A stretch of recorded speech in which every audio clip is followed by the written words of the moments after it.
Picture a newsroom in the middle of the American century. Picture the typewriters clattering, the cigarette smoke rising to the ceiling in slow blue drifts, the editor in his shirt sleeves deciding, today, what 100 million Americans are going to believe is true.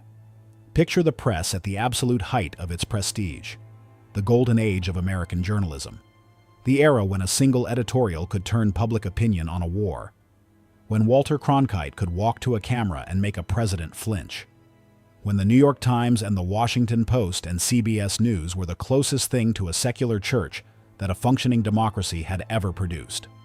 Trusted, independent, the conscience of a free people. And now picture that same newsroom with a locked door at the back. And behind that door, a man who does not answer to the editor, does not answer to the publisher, does not answer to the readers whose trust makes the whole institution possible. He answers to a post office box in Langley, Virginia. This is not a metaphor. This is not a theoretical concern about editorial pressure or advertiser influence or the slow creep of corporate consolidation.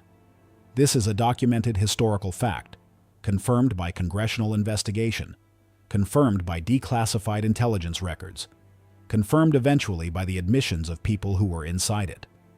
For roughly 2 decades, the Central Intelligence Agency ran a covert program that placed its assets inside the most powerful media organizations in the United States, used American journalists as intelligence operatives, funded and controlled foreign news outlets, and treated the free press of the world's leading democracy as an instrument of psychological warfare.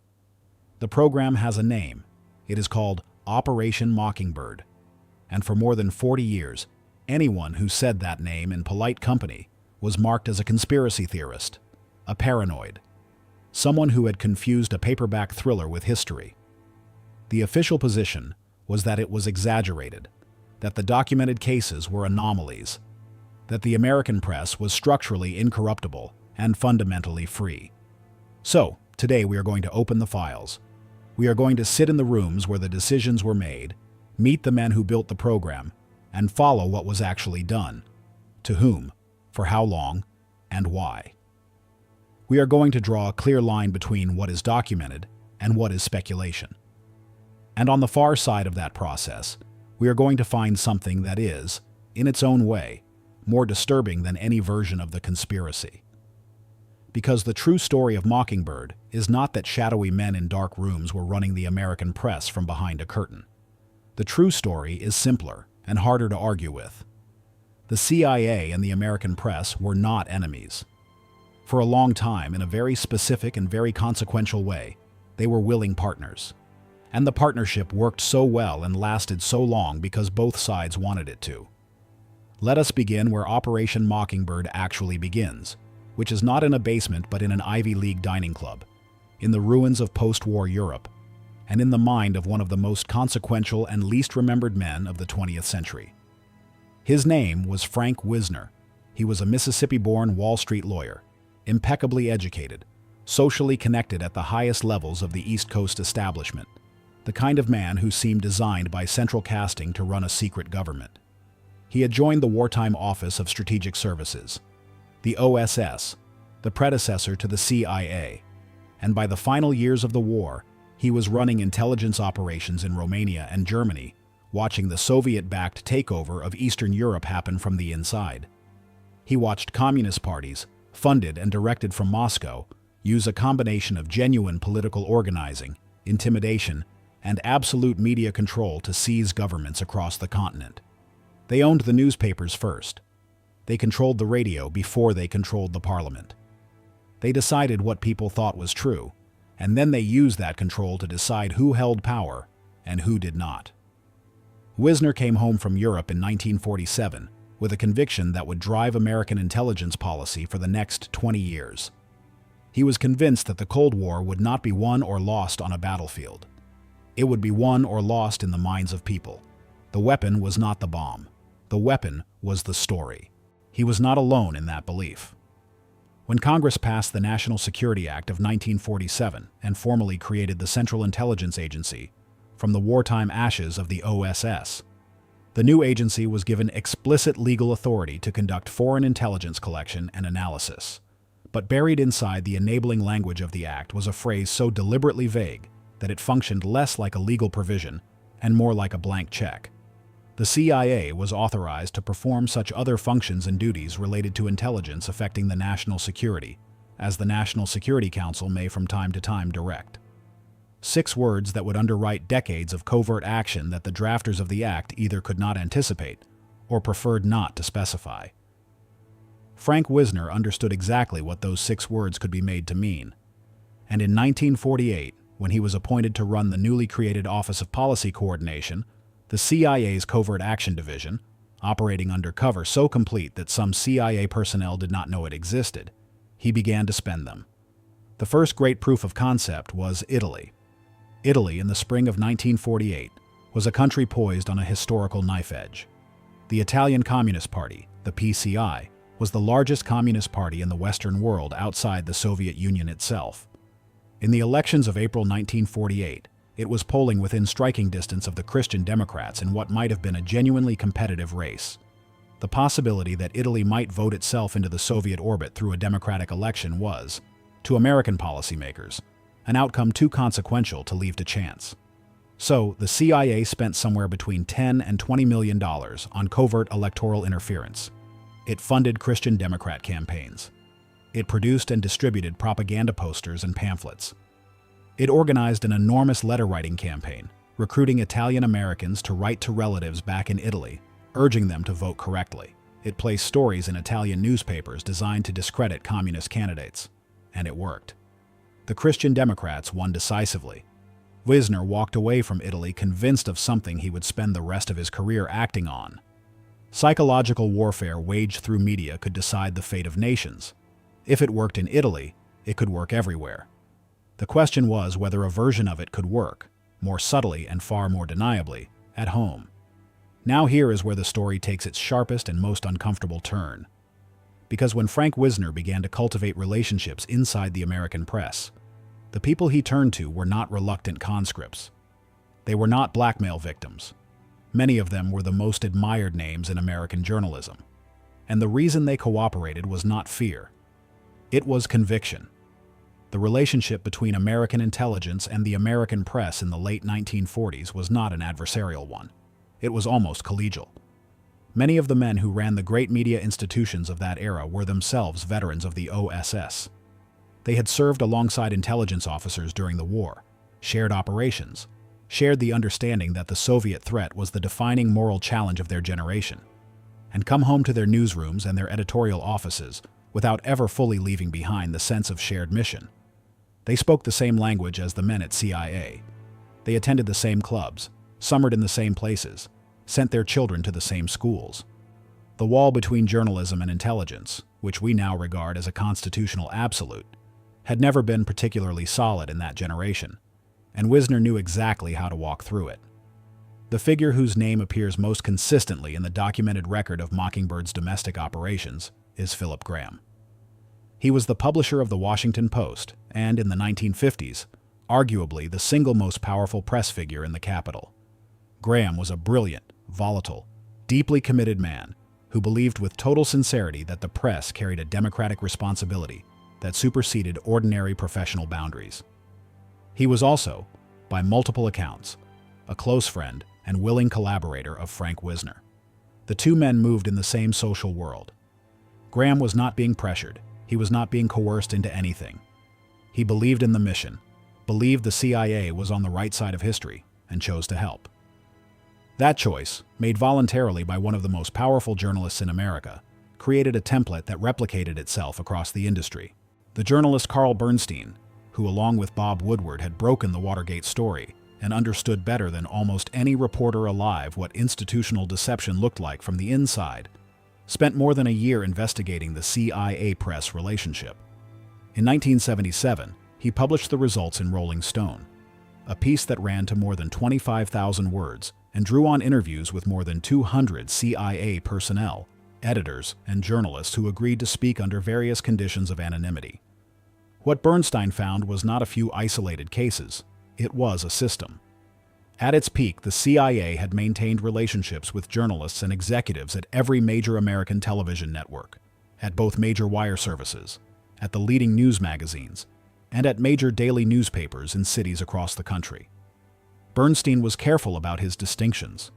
He separated those who were witting assets, people who knew they were working with the CIA and had explicitly agreed to do so, from those who were unwitting, people who were being cultivated and used without understanding the full nature of the relationship. But even by conservative estimate, the scale of the operation was one that the phrase isolated cases could not survive contact with. What did the journalists inside this system actually do? The documentation is deliberately incomplete. Intelligence programs are not designed to leave clean records, but the patterns that emerge from declassified files, from congressional testimony, and from the accounts of people who were inside are consistent enough to describe with some confidence. At the most basic level, CIA-connected journalists place stories. A cable would arrive carrying an intelligence item the agency wanted in the public record, something that served a Cold War strategic purpose, and the journalist would write it up as his own reporting and publish it with his own byline in his own outlet, and no reader would ever know where it had actually originated. At a more sophisticated level, journalists with intelligence relationships shaped coverage over time. They emphasized certain stories. They downplayed others. They framed Cold War events in the particular way that served the CIA's strategic needs, without necessarily being given explicit instructions to do so, because they shared the values and understood the goal. And at the highest level, the CIA had what amounted to proprietary relationships with entire news organizations. It funded some of them directly, channeling money through a network of foundations and front groups that obscured the agency's role so completely that even some of the journalists being funded did not know where the money was coming from. The most extensively documented individual case involves a man named Joseph Alsop. For those who do not know the name, Alsop was, from the 1940s through the 1970s, one of the most influential political columnists in America. His syndicated column ran in 300 newspapers at the height of his reach. He was a Harvard-educated patrician, socially connected at the absolute apex of Washington society, and a writer of genuine force and intelligence. He was also, by his own eventual acknowledgement, a CIA asset. He received regular intelligence briefings. He performed what were described as tasks for the agency on overseas trips. He wrote columns whose framing served CIA interests on foreign policy. And he did so not because anyone was paying him beyond what his newspapers paid, and not because anyone was holding anything over his head. He did it because he believed the CIA was right. His primary CIA contact was Frank Wisner. They were friends. They had dinner together. Alsop regarded the CIA not as a bureaucracy, but as a community of serious men trying to keep the free world intact, and he was glad to lend whatever help he could. He was not the only one who felt that way. He was simply among the most prominent and the most thoroughly documented. This is the detail that the simple conspiracy version of Mockingbird always manages to get exactly backwards. Operation Mockingbird is not primarily a story of journalists being intimidated or blackmailed or otherwise forced into serving the state. It is a story of journalists who chose to serve the state because they shared the state's fears, its enemies, its sense of historical urgency, and its conviction that in the existential struggle against Soviet communism, the normal constraints of independent journalism were a luxury that free societies could temporarily suspend. The accurate word for what happened is not coercion. It is collaboration, and that distinction matters enormously because coercion produces resistors who can eventually be celebrated as heroes. Collaboration produces a system in which every participant believes they are doing the right thing, and no one inside the system has any particular interest in explaining it to anyone outside. By the mid-1970s, the machinery of Cold War secrecy had begun to crack open. Watergate had demonstrated that the executive branch was capable of criminal abuse of its own power. Congressional investigators who had spent years deferring to claims of national security were becoming less deferential. And in 1975, the Senate created the Select Committee to study governmental operations with respect to intelligence activities, chaired by Senator Frank Church of Idaho, with a mandate to examine what the CIA, the FBI, and the NSA had actually been doing in the name of the American people for the previous 3 decades. What the Church Committee found, even in the heavily redacted form that was eventually made public, was enough to produce a reaction in that hearing room that had not been seen in Washington in years. Genuine, documented shock. The committee confirmed that the CIA had maintained relationships with American journalists and used those relationships to influence what was published in the American press. CIA Director William Colby, testifying under oath in a public hearing, acknowledged that the agency had, at the time the program was most active, maintained relationships with approximately 50 American journalists working across a range of news organizations. 50. And that was the number Colby was willing to state on the record, knowing he was being conservative, knowing the committee could only go so far with what it had declassified.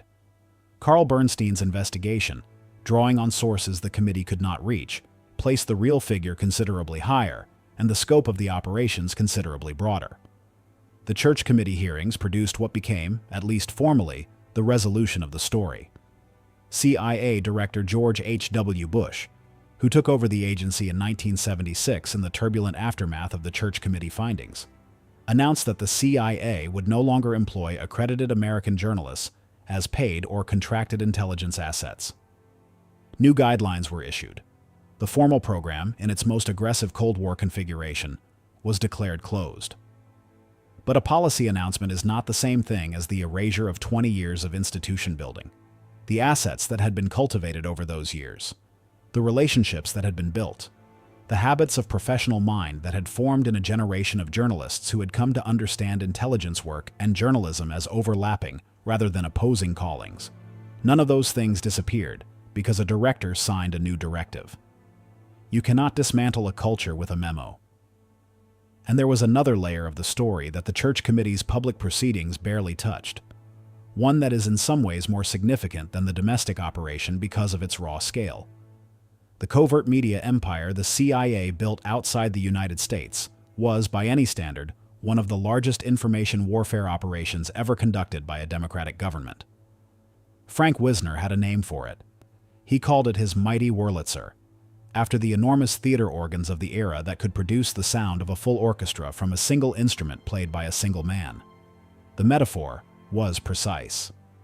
With a single intelligence directive from Langley, Wisner could produce coordinated stories, editorials, opinion pieces, and radio broadcasts across dozens of countries and a dozen languages, a symphony of managed information so distributed and so well-sourced that no Soviet analyst could trace it back to its origin. That was the design.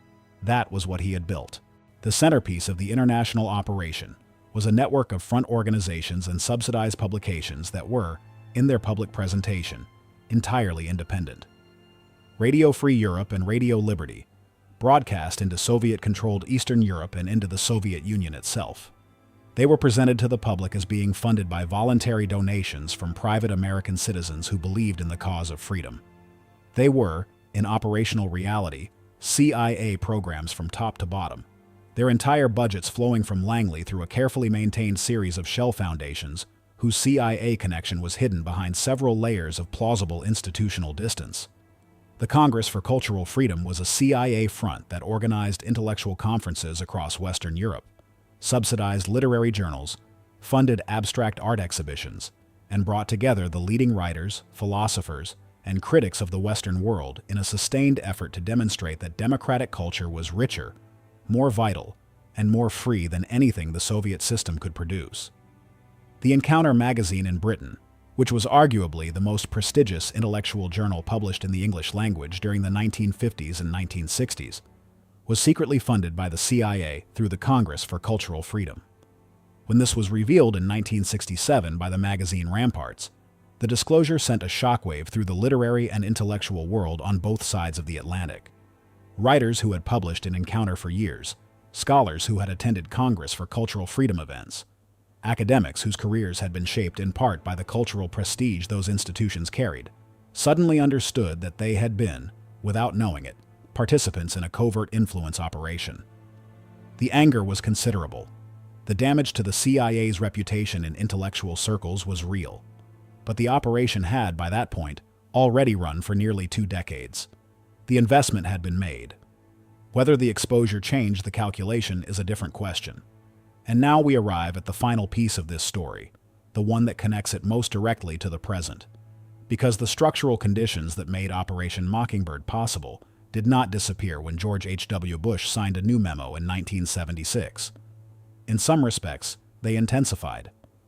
In the decades following the Church Committee hearings, the American media industry underwent a consolidation that had no precedent in its history. Newspapers, television networks, radio stations, film studios, book publishers, digital platforms. All of them began to be absorbed into an ever smaller number of very large corporations. Corporations whose interests extended well beyond journalism into defense contracting, financial services, and other sectors where the relationship to governmental power was close and consequential. By the first decade of this century, the majority of what Americans read, watched, and listened to as news and entertainment was being produced by 6 companies.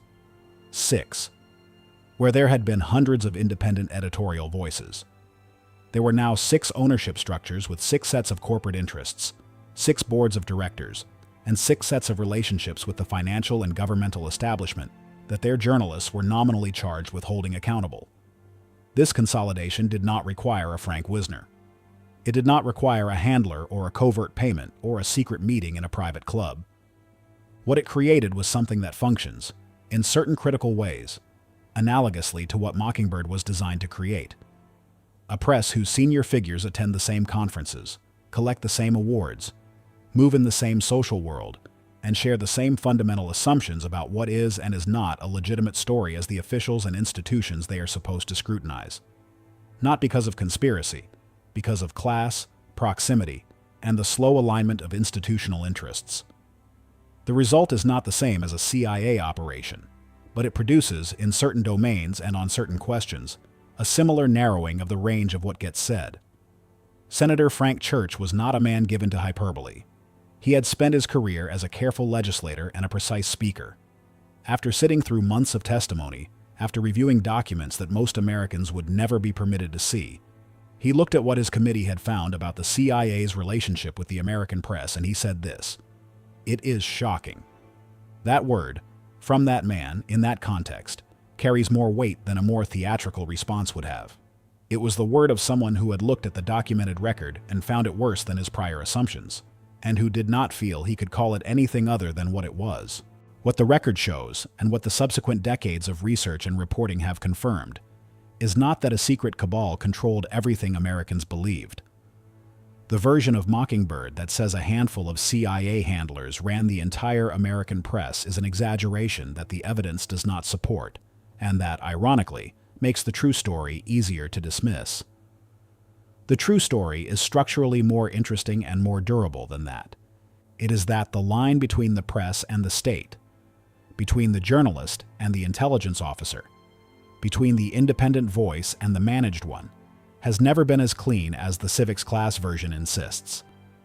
It was not clean in the 1950s and 1960s, when it was actively and deliberately compromised. It was not clean in the years after the Church Committee, when the habits and relationships built over 20 years continued to shape how major journalists understood their role. And the question of how clean it is today, in an era of 6 media conglomerates and a press corps drawn overwhelmingly from the same narrow class of schools and social networks, is a question that the documented history of Mockingbird makes it impossible to answer with comfortable confidence. The mockingbird is a creature with no song of its own. It is one of the most gifted singers in the natural world, able to reproduce the calls of dozens of other birds with perfect fidelity, singing them so convincingly that even trained ears are sometimes fooled. It sings the songs it has learned, beautifully, fluently, in a voice that sounds for all the world like something original. Frank Wisner understood that. He named his program after it. He built a system designed to produce information that sounded like independent journalism because it was being delivered by people who, in every visible sense, were independent journalists. That is what made it effective. That is what made it last as long as it did. And that is why the story of Operation Mockingbird is not a relic of the Cold War worth filing away alongside other Cold War curiosities. It is an instruction manual for something that does not require a CIA to replicate, given the right structural conditions. The lesson is not that you should trust nothing. Distrust of everything is its own form of manipulation, its own dead end. The lesson is that the independence of any information source is always a question, never a safe assumption. The men who built Mockingbird understood that the most effective propaganda is the propaganda that the audience believes it sought out freely, the story they feel they chose for themselves. They were not wrong, and Senator Church was not wrong when he used, very deliberately, the word that cost him the least to say and the most to mean. Shocking. If you stayed all the way to the end of this one, leave a single Mockingbird in the comments. Just one, so I know who was here for the whole story. If you want history told straight, with the files open and the myths pulled apart, subscribe. That is what we do here, week after week. Thank you for watching. I will see you in the next one.